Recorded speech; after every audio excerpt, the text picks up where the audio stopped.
Adoremos al Padre, solo al Padre, a nuestro Padre de gloria. Vamos a continuar con nuestro estudio de la carta a los Efesios. Vamos a estudiar una sección donde el apóstol Pablo habla acerca de la bendición que podemos tener en la reconciliación con nuestro Padre Celestial. Entendemos nosotros que nuestro Señor Jesucristo, en su obra redentora, nos reconcilia con Dios. Pero no solamente nuestro Señor Jesucristo reconcilia a Dios con el hombre, sino que también tiene la capacidad de reconciliar al hombre con el hombre. Esto es algo que vamos a estudiar. Esta semana no vamos a alcanzar a verlo todo, pero vamos a ir avanzando en este desarrollo para darnos cuenta que nuestro Señor Jesucristo pudo reconciliar lo que parecía irreconciliable. Así es de que, nuevamente, el apóstol Pablo continúa con los contrastes, hablando de la vida pasada que teníamos en Cristo y la bendición que ahora tenemos en esta vida donde le pertenecemos al Señor.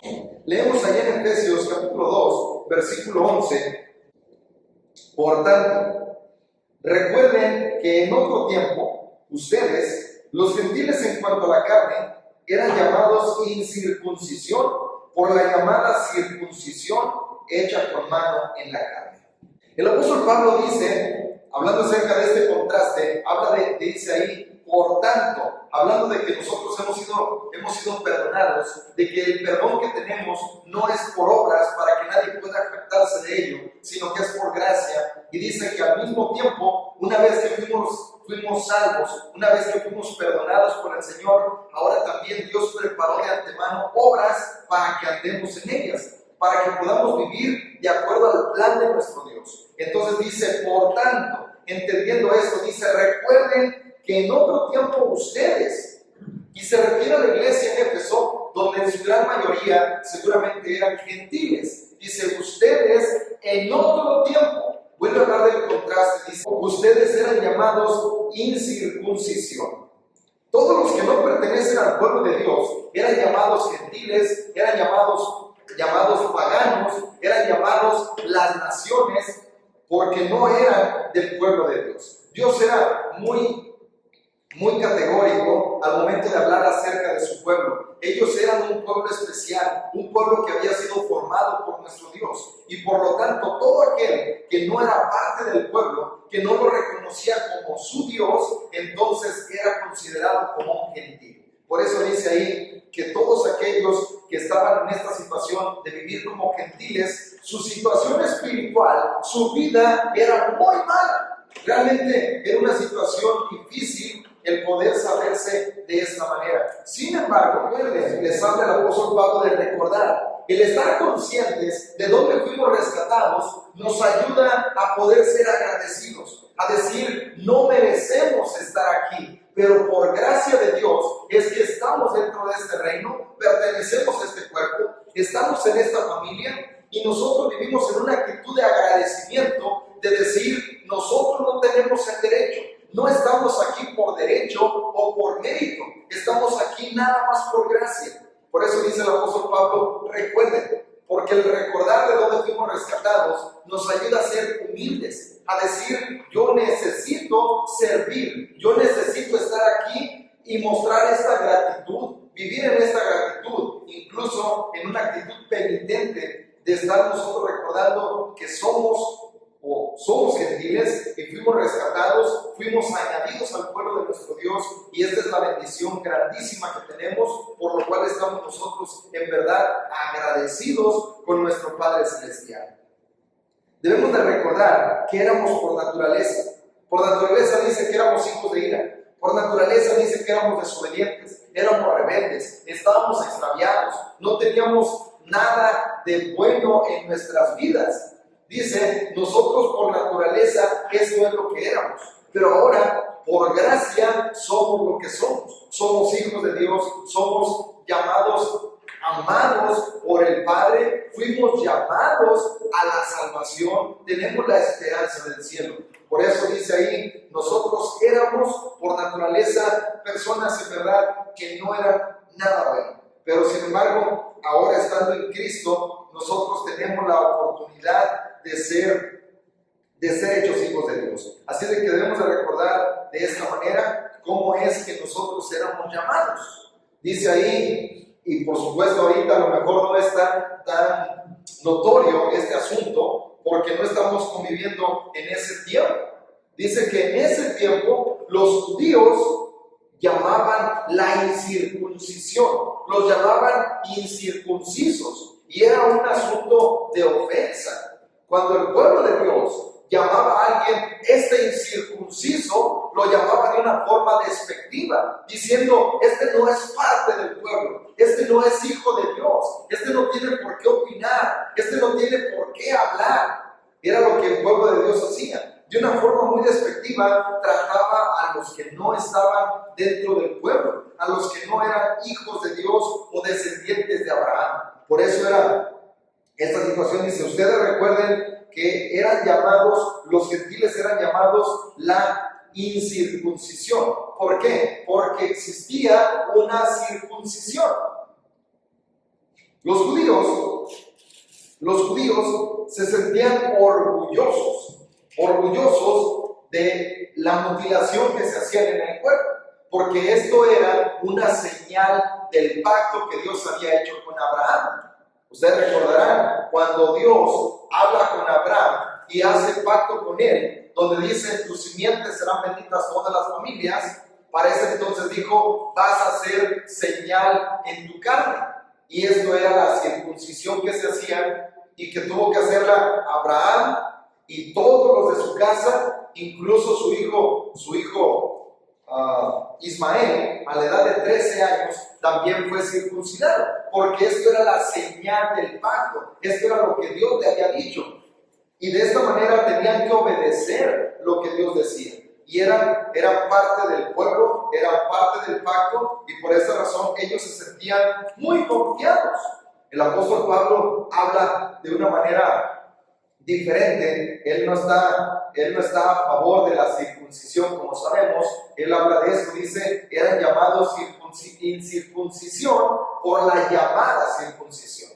Entonces habla ahora él de esta manera, diciendo: ya no es nada, no es algo realmente importante. Él les dice: no pueden tener esta confianza en que son circuncidados y que esto los convierte en el pueblo de Dios. Nosotros sabemos, como dice la Escritura allá en Gálatas capítulo 5 y versículo 6, porque en Cristo Jesús ni la circuncisión vale algo, ni la incircuncisión, sino la fe que obra por el amor. El apóstol Pablo dice: ustedes eran llamados sin circuncisión. Recuerden esto, que ustedes no eran parte del pueblo, ustedes no tenían parte en esta bendición.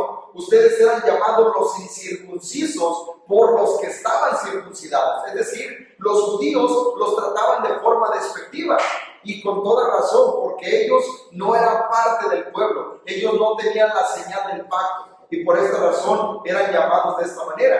Pero dice que Cristo, ahora habla en Cristo, es decir, los que hemos sido bautizados, los que estamos dentro de la iglesia. Otra forma de decirlo es: pero en la iglesia ya no es importante si uno es judío o el otro es gentil. Aquí lo importante es obrar por medio de la fe, en el amor que nos une. Eso era lo importante realmente. Ya no importaba de qué descendencia venían o cuál era su ascendencia, ya no importaba toda la genealogía. En realidad, esto ya no era importante. Para los judíos seguía siendo importante. Para los judíos era importante también el estar circuncidado. Pero el apóstol Pablo dice: en Cristo Jesús, aquí ya no vale nada la circuncisión ni la incircuncisión. Aquí ya no importa eso. Aquí lo que importa es si nosotros tenemos fe, es decir, si nosotros obedecemos en el amor a nuestro Dios. Eso es lo único importante. No importa si eres judío o eres gentil, lo importante es la obediencia que tenemos a los mandamientos de nuestro Dios. El apóstol Pablo está diciendo: la circuncisión hecha con mano en la carne. Y habla de esta situación. En este versículo está diciendo: no hay ya esta importancia o no tiene relevancia en lo espiritual, porque es un asunto de la carne, y nosotros sabemos que la carne para nada aprovecha. Lo importante es el espíritu, es decir, lo que nosotros tenemos en nuestro espíritu.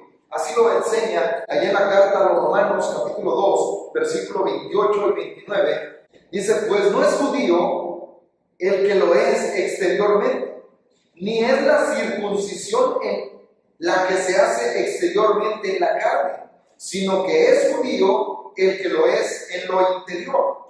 Y la circuncisión es la del corazón, en espíritu, no en letra, la alabanza del cual no viene de los hombres, sino de Dios. El apóstol Pablo habla mucho acerca de la circuncisión. Solamente estos dos pasajes donde dice que en Cristo ya no importa si alguien está circuncidado o no. Dice, y aún, todavía va más fuerte el apóstol Pablo en la carta a los Romanos, donde dice, ya no es judío el que lo es exteriormente. Es decir, no es su credencial la circuncisión. La circuncisión no es lo importante, la que se hace con mano en la carne, lo que se hace exteriormente, sino el que se hace en el corazón. Una señal del pacto en el corazón. Una señal que habla acerca del espíritu. Y dice, este es el verdadero judío, aquel que está no obedeciendo la letra, sino el que está obedeciendo en el espíritu. Y dice, el que hace la voluntad de Dios y que recibe la alabanza, no de los hombres, sino precisamente de Dios. Esto era lo importante, lo que el apóstol Pablo estaba diciendo. Dice, ustedes recuerden esto, que hubo un tiempo en el que ustedes justamente eran llamados gentiles, paganos e incircuncisos. Y esto éramos nosotros. Todos nosotros estamos en esa categoría. Éramos llamados de esta manera. Pero dice, ahora nosotros estamos, en ese entonces teniendo este rechazo por parte del pueblo porque éramos gentiles. Vamos a leer Efesios 2:12. Dice, en aquel tiempo estaban sin Cristo, alejados de la ciudadanía de Israel, ajenos a los pactos de la promesa, sin esperanza y sin Dios en el mundo.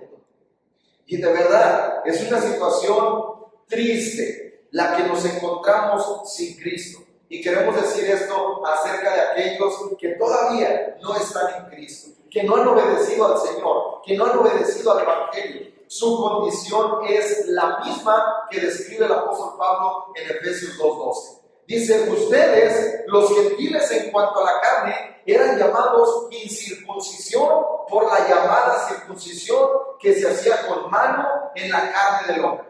Esto es lo que era. Dice, en ese tiempo, cuando eran gentiles y que no estaban en Cristo, entonces esta era la condición. Y aquí algo bien importante, esta sigue siendo la condición de aquellos que no están en Cristo. Vamos a hablar más claramente. Si usted no se ha bautizado sabiendo que necesita bautizarse, esta es la condición que usted tiene. La condición es estar perdido, totalmente perdido sin Cristo. Es una situación triste. Imagínense, vamos a ver cómo es que habla el apóstol Pablo. El estar viendo esta situación es algo triste en lo que se encuentra el ser humano. En esto nos encontrábamos nosotros. Antes, cuando estábamos sin Cristo, nosotros teníamos una situación triste, desesperada, donde nosotros sabemos que estamos muertos en nuestros delitos y pecados, lamentable y abrumadora. Esta era nuestra situación. Así vivíamos. Estábamos en esta condición, entendiendo que estas formas en las que describe el apóstol Pablo, lo que es estar perdido, de verdad. No es solamente de que ahora tengo una religión o no tengo una religión, o pertenezco a un grupo o pertenezco a otro. Se trata de estar en Cristo o estar sin Cristo. Y fíjese lo que dice aquí. En aquel tiempo vivíamos sin Cristo. Y estas palabras no son sencillas. No es cualquier cosa. No tenían el conocimiento de Él. Eso es lo que estaban viviendo. No tenían conocimiento de Cristo. Y ni siquiera les interesaba el poder conocer de Él. Esta es la situación que mucha gente se encuentra.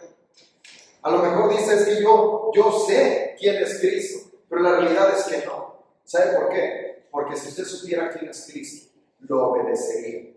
Aquel que conoce a Cristo no puede menos que estar rendido.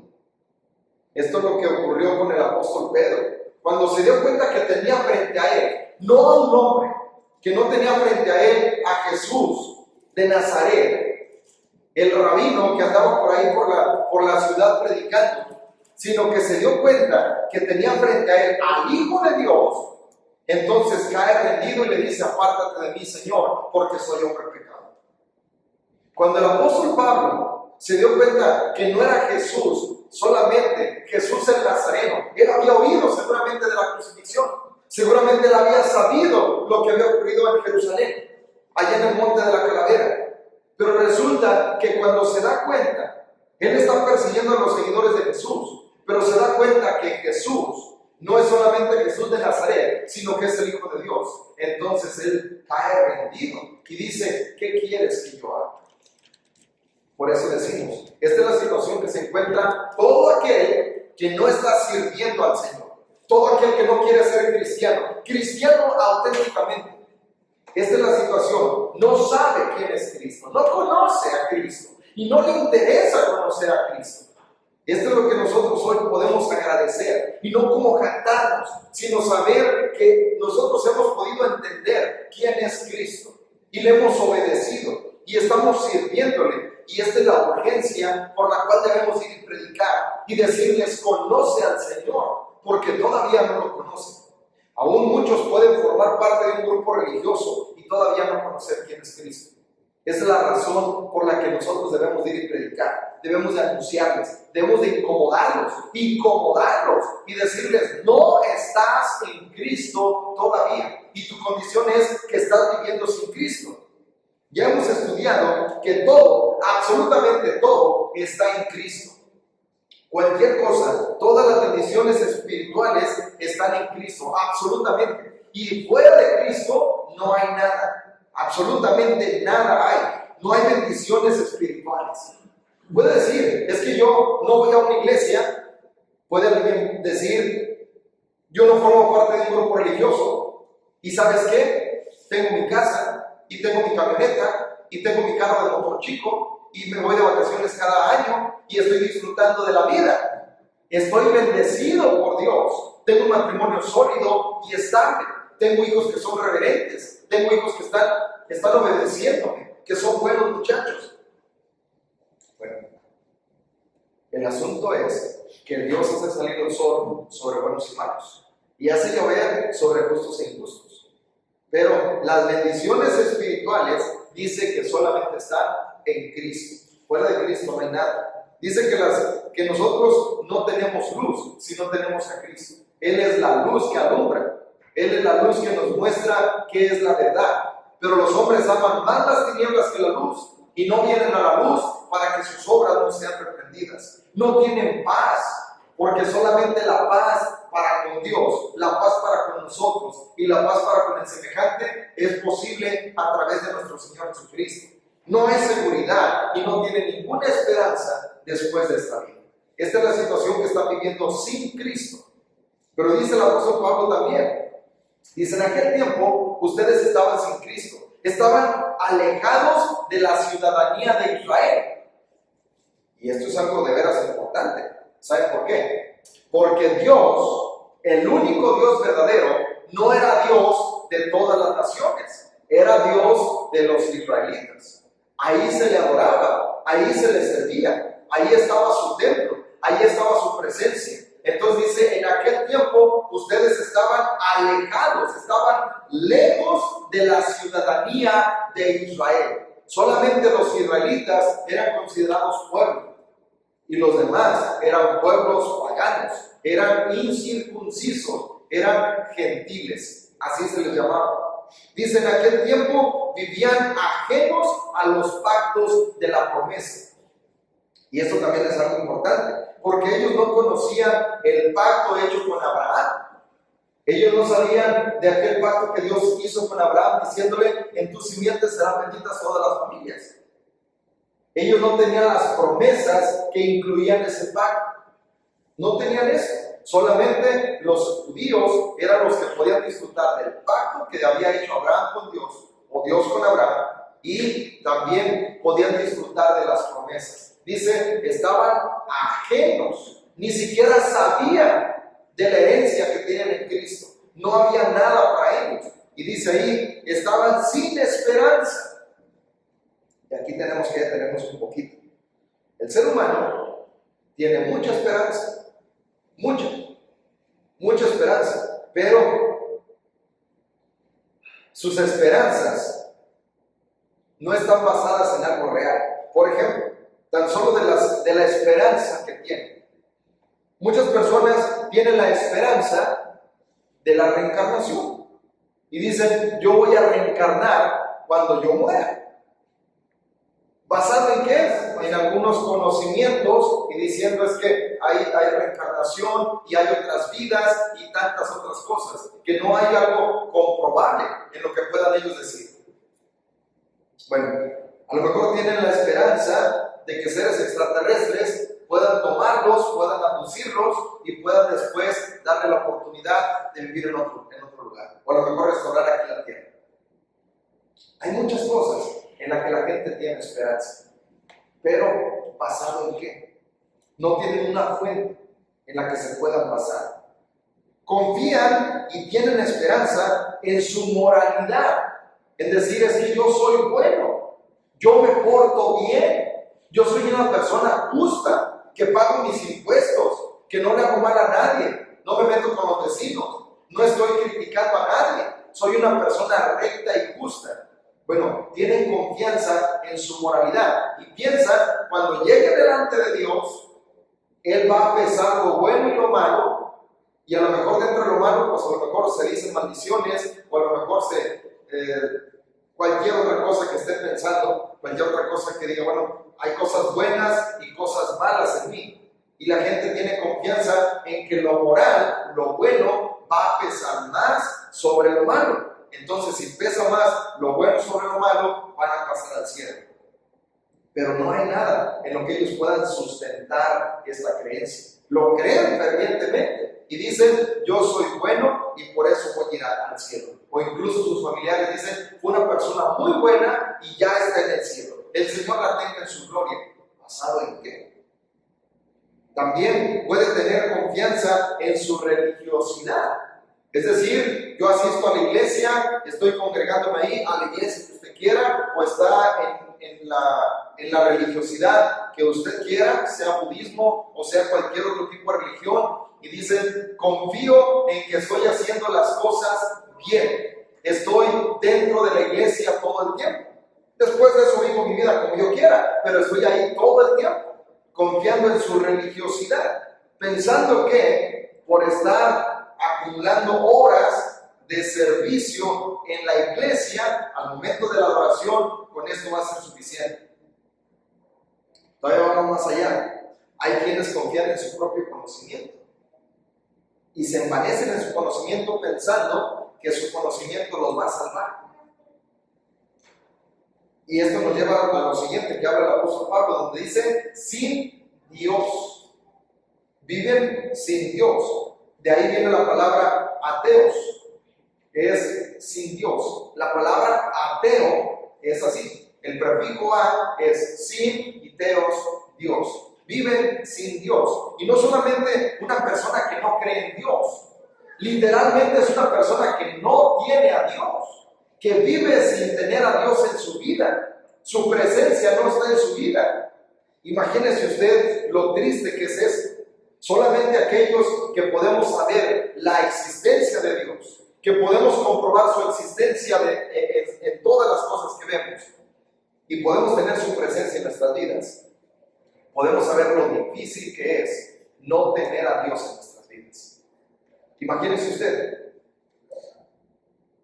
aquel que no tiene a Dios, se encomienda a algo, supongamos, pero imagínese el no tener a Dios en nuestras vidas, el orar por los alimentos y que Dios no nos escuche, el pedirle algo y que Él no nos tome en cuenta, el que nosotros nos sintamos libres de Él y que podamos estar también estar siendo alejados de su presencia.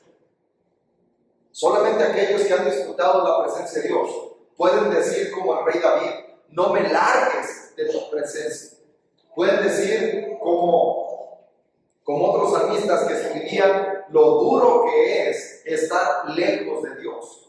El pueblo, cuando estaba exiliado, entendió lo duro que es estar sin adorar a Dios en su casa. Esto es algo de verdad difícil, pero esta es la situación que dice el apóstol Pablo. Aquellos que están viviendo como gentiles, que no han aceptado a Cristo como su Salvador, que no viven cerca del Señor, que no se han bautizado, que no viven la vida cristiana, esto es lo que tienen.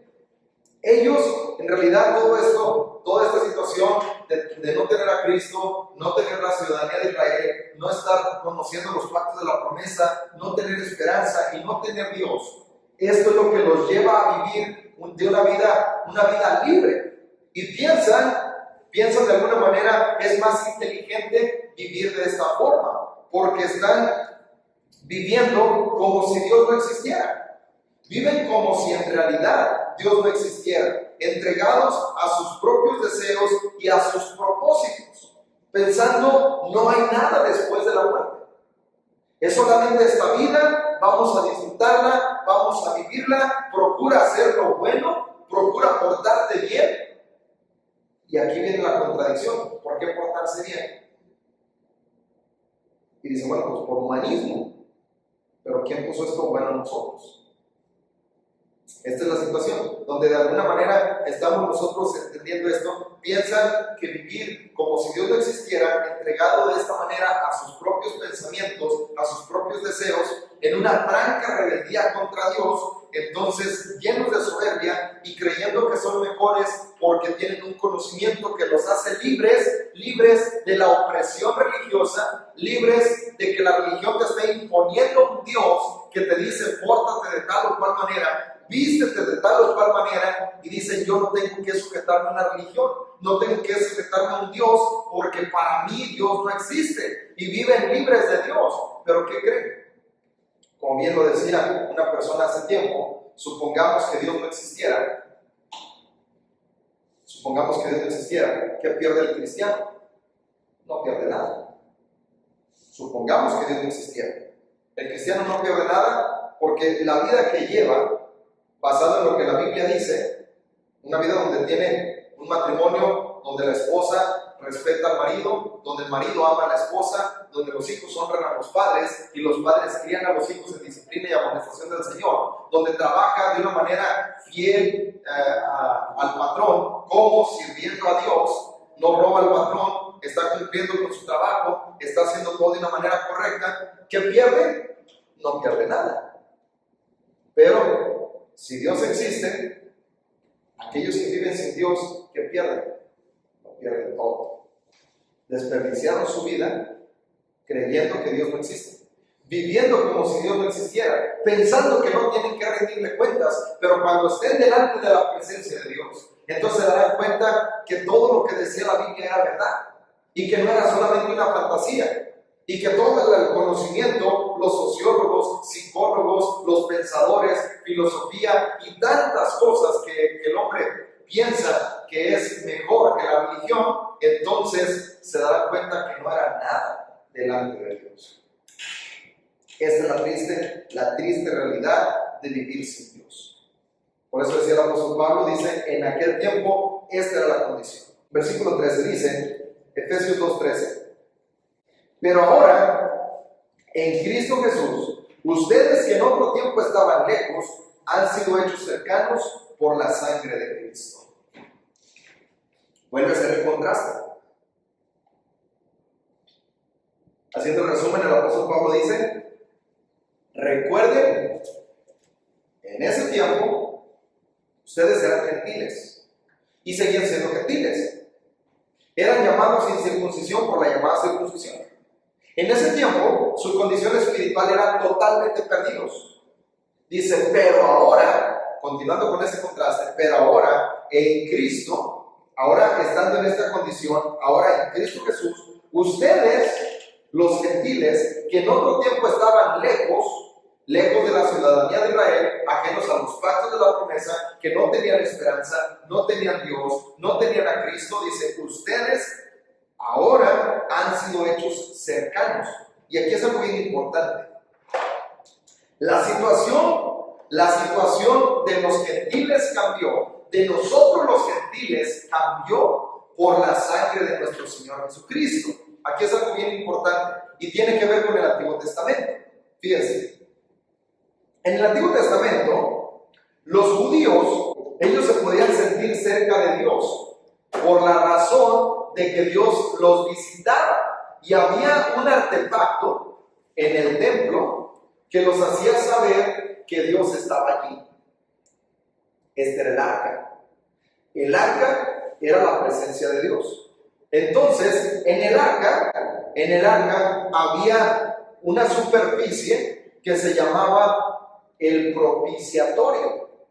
El judío, cuando traía su sacrificio y la sangre era rociada en la mesa, esa parte, en el propiciatorio, que era la superficie del arca, dice, cuando era rociada allí, entonces ellos sentían que estaban cerca de Dios, porque la sangre de su sacrificio estaba rociando en el arca. Y entonces ellos decían, tenemos esta cercanía con Dios. Y es el hablar del apóstol Pablo, donde dice, ustedes estaban lejos, los gentiles, que eran temerosos de Dios, ellos podían llegar hasta la Soré.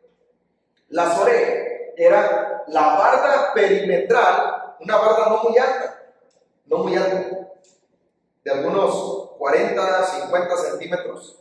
Esta era la Soré, rodeaba todo el templo. Bueno, los gentiles podían acercarse hasta allí, no podían pasar de la Soré. Y un gentil podía estar allí de alguna manera presentándose ante Dios, pero era lo más cercano que podía llegar. Entonces, dice el apóstol Pablo, ustedes que en otro tiempo estaban lejos, ahora por Cristo, por su sangre, ya no existe esta barrera. Pueden acercarse a la presencia de Dios. Ahora son hechos cercanos. Entonces, el judío se sentía cerca de Dios por la sangre. Fíjense ahí lo que habla el apóstol Juan, que es algo bien interesante. Cuando el apóstol Juan habla acerca de los pecados y el perdón de los pecados, en primera carta de Juan, capítulo 2, versículo 2, dice, y Él es la propiciación por nuestros pecados. Fíjense aquí, la propiciación, habla del propiciatorio. Dice, Él es la propiciación por nuestros pecados. Y no solamente por los nuestros, sino también por los de todo el mundo. Está hablando de los gentiles. Y está hablando de esta bendición que tenemos ahora con los gentiles. Dice, ahora en Cristo, por su sangre, los que estábamos lejos, podemos ser hechos cercanos. ¿Cómo? Porque Jesús es nuestra propiciación. Él es la propiciación por nuestros pecados. La misma función que tenía la presencia de Dios en el propiciatorio, ahora Cristo, Él es la sangre, o Él presenta su sangre y Él es la propiciación. Eso es lo que sucede. Por eso hablamos de una reconciliación que fue posible solamente por nuestro Señor Jesucristo. Aquí está la importancia de la sangre del sacrificio. Ahora Cristo es nuestra propiciación y nosotros hemos recibido esta reconciliación. Pero de esto hablaremos la próxima semana. Vamos a continuar hablando acerca de cómo es que fuimos reconciliados con Dios y con los hombres. Adoremos al Padre, solo al Padre, a nuestro Padre de gloria. Adoremos al Padre, solo al Padre, a nuestro Padre de amor. Y juntos a una voz cantaremos al Señor. Y juntos a una voz cantaremos al Señor. Alcen voces al Padre, solo al Padre, a nuestro Padre de gloria. Alcen voces al Padre, solo al Padre, a nuestro Padre de amor. Y juntos a una